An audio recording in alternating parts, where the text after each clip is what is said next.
Anganwadi staff association Lalam project convention Pala Toms chambers ഹാളിൽ നടന്നു. പാലാ നഗരസഭ ചെയർപേഴ്സൺ ദിയ ബിനു പുളിക്കക്കണ്ടം ഉദ്ഘാടനം ചെയ്തു.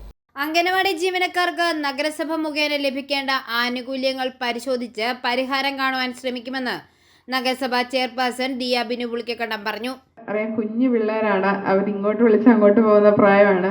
പക്ഷെ ഏറ്റവും ക്ഷമയോടും കരുതലോടും കാര്യമായിട്ട് അവരെ നോക്കുന്നത് അതൊരു വലിയ ദൈവാനുഗ്രഹം തന്നെയാണ്. നിങ്ങൾക്ക് അങ്ങനെ നോക്കാൻ പറ്റുന്നത് ഞാൻ ആലോചിക്കുക, എങ്ങനെ ഇവരുടെ അത്രയും പേഷ്യൻസ് കിട്ടുന്നത് അതൊരു വലിയൊരു അനുഗ്രഹം തന്നെയാണ്. നിങ്ങൾക്ക് ഒത്തിരി ഒത്തിരി താങ്ക് യു. എൻ്റെ പേഴ്സണലി ഉള്ള എൻ്റെ ഒത്തിരി താങ്ക് യു. പാലാ നഗരസഭയിൽ പറഞ്ഞ പോലെ കുറച്ച് വാർഡുകളിൽ ഇനിയും സ്വന്തമായിട്ട് സ്ഥാപനങ്ങൾ ഇല്ലാത്തതുകൊണ്ട് അതിൻ്റെതായിട്ടുള്ള ബുദ്ധിമുട്ടുകളുണ്ട്. കഴിഞ്ഞ ദിവസം ഞാൻ കൊട്ടാരമറ്റത്ത് ബസ് സ്റ്റാൻഡിൽ ചെന്നായിരുന്നു. അപ്പം അതിൻ്റെ പുറകിൽ അവിടെ ഒരു അംഗൻവാടി ഒക്കെ ഉണ്ടായിരുന്നു. അതൊക്കെയാണ് ഇവിടുത്തെ കുറേ കഷ്ടമുണ്ട്. അതെല്ലാം പയ്യെ പഠിച്ചു വരുന്നു. കുറേ കാര്യങ്ങൾ എനിക്ക് നേരിട്ട് അറിയാവുന്ന കുറേ കാര്യങ്ങളുണ്ട്. ഇപ്പം നമുക്ക് ചെറുതായിട്ട് നിങ്ങളോട് തുറന്ന് സംസാരിക്കുവാണ്. ചെറുതായിട്ട് നമുക്ക് ഫണ്ടിൻ്റെ ഇഷ്യൂ ഉണ്ട്. പക്ഷെ നമ്മൾ ഹോപ്പിംഗ് അടുത്ത ഗവൺമെൻറ് വരുമ്പോൾ നമുക്ക് നഗരസഭയ്ക്ക് കുറച്ച് പൈസ കിട്ടാനും ഉണ്ട്.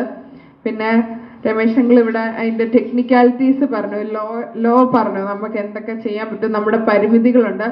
അസോസിയേഷൻ സംസ്ഥാന പ്രസിഡന്റും കേരള ഖാദി ബോർഡ് മെമ്പറുമായ KS രമേശ് ബാബു അധ്യക്ഷത വഹിച്ചു. 94 വരെ ആ ഒരു നിരക്കിലാണ് വേതനം ജീവനക്കാർക്ക് ലഭിച്ചുകൊണ്ടിരുന്നത്. അന്ന് ഇത്രയധികം അംഗൻവാടികളില്ലായിരുന്നു.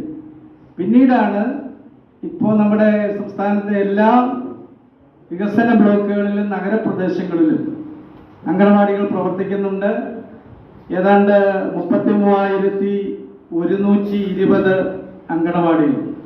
ഭാരവാഹികളായ Shali Thomas, B Renuka, Ali Augustine, Ancy Joseph, Shini Thomas, PR Sumadevi Amma, Sreedevi Manu, P ട്യൂബി എന്നിവർ പ്രസംഗിച്ചു. കേന്ദ്ര സർക്കാർ അംഗനവാടി വർക്കർക്കും ഹെൽപ്പർക്കും യഥാക്രമം പ്രതിമാസം നൽകുന്ന വേതനം 4,500 രൂപയും 2,250 രൂപയും ഇരട്ടിയാക്കണമെന്നും അംഗനവാടി ജീവനക്കാരെ തൊഴിലാളികളായി അംഗീകരിക്കണമെന്നും കൺവെൻഷൻ ആവശ്യപ്പെട്ടു.